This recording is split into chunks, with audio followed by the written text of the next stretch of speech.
السلام عليكم ورحمة الله وبركاته. ازيكم حبايبي؟ عاملين ايه؟ تعالوا النهارده نتكلم في موضوع حلو قوي اللي هو جزاء شكر النعمة، وازاي نشكر النعم اللي ربنا اعطاها لينا. تعالوا نحكي قصة حلوة كده مع بعض عشان نعرف ازاي شكر النعمة.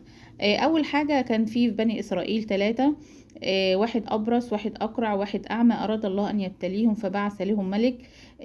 الأبرص طبعا زي ما انتم عارفين اللي هو ربنا عارفينه ويعافي أولادنا وذرياتنا إلى يوم الدين، اللي هو فيه جسمه كده مليان بقع بيضة. فالملك ده راح للأبرص وقال له أي شيء أحب إليك؟ قال له لون حسن وجلد حسن، عشان الناس كرهوني. فمسح الملك على جسمه وأعطاه لون حسن، ربنا أعطاه لون حسن. فسأله بقى الملك ده، فبيقول له أي المال أحب إليك؟ قال له الإبل، فأعطاه ناقة عشراء وقال له بارك الله لك فيها. وتركه وراح للأقرع، اللي هو طبعا انتوا عارفين الأقرع اللي هو أقرع. قال له أي شيء أحب إليك؟ قال شعر حسن. فأعطاه شعر حسن، فمسحه وأعطاه شعرا حسن وقال له أحب إيه المال اللي أحب إليك؟ أي المال أحب إليك؟ قال له البقر، فأعطاه بقرة حاملا وقال له بارك الله إيه لك فيها. ثم ذهب إلى الأعمى فقال له أي شيء أحب إليك؟ قال أن يرد الله إلي بصري فأبصر به الناس، يعني أشوف به الناس. فمسحه فرد الله إليه إيه بصره. ثم قال له أي المال أحب إليك؟ قال الغنم، فأعطاه شاه والدا وتركهم من سنتين كده لثلاثة. 3 سنين بقى ما خلصوا كده وربنا اعطاهم بقى وبقى معاهم وديان بقى من البقر وديان من الغنم والابل. فالملك ده راح على هيئة الصورة اللي هم كانوا فيها.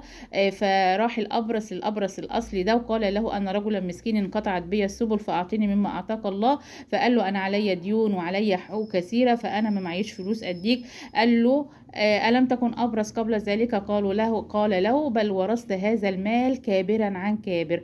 فالملك بقى رد عليه وقال له إن كنت كاذبا فصيرك الله لما كنت عليه، يعني ردك لما كنت عليه، رجع أبرص زي الأول. طبعا ده ما شكرش النعمة خالص. فربنا خدها منه. راح بقى للأقرع برضه في صورته وقال له اعطني مما أعطاك الله، أنا رجلا مسكين انقطعت بي السبل. قال له برضه أنا عليا ديون وعليا حقوق، فأنا مش هقدر أديك، ولكن أنا ورثت هذا كابر عن كابر. قال له إن كنت كاذبا فصيرك الله لما كنت عليه. فرجع زي ما كان أقرع ولم يشكر النعمة.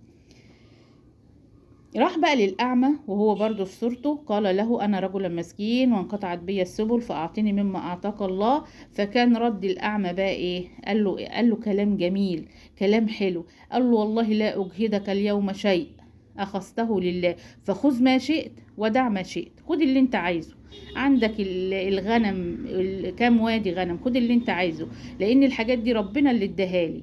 فقال له أمسك مالك فإنما ابتليتم وأنت رضي الله عنك وسخط على صاحبيك.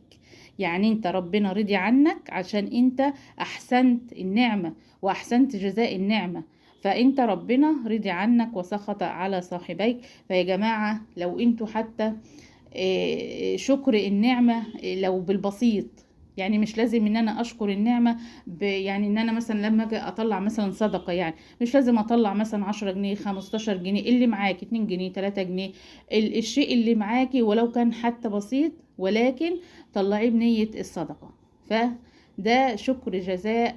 شوف ربنا اداله واعطى له كما يشاء، وربنا هيفتح عليه كما يشاء. ولكن اخواته التانيين او صحابه التانيين ربنا خد منهم النعمة خالص عشان هم ما شكروش النعمة اللي ربنا اداها لهم. إذا عجبكم بقى الفيديو اعملوا لي لايك واشتركوا في القناة، والسلام عليكم ورحمة الله وبركاته.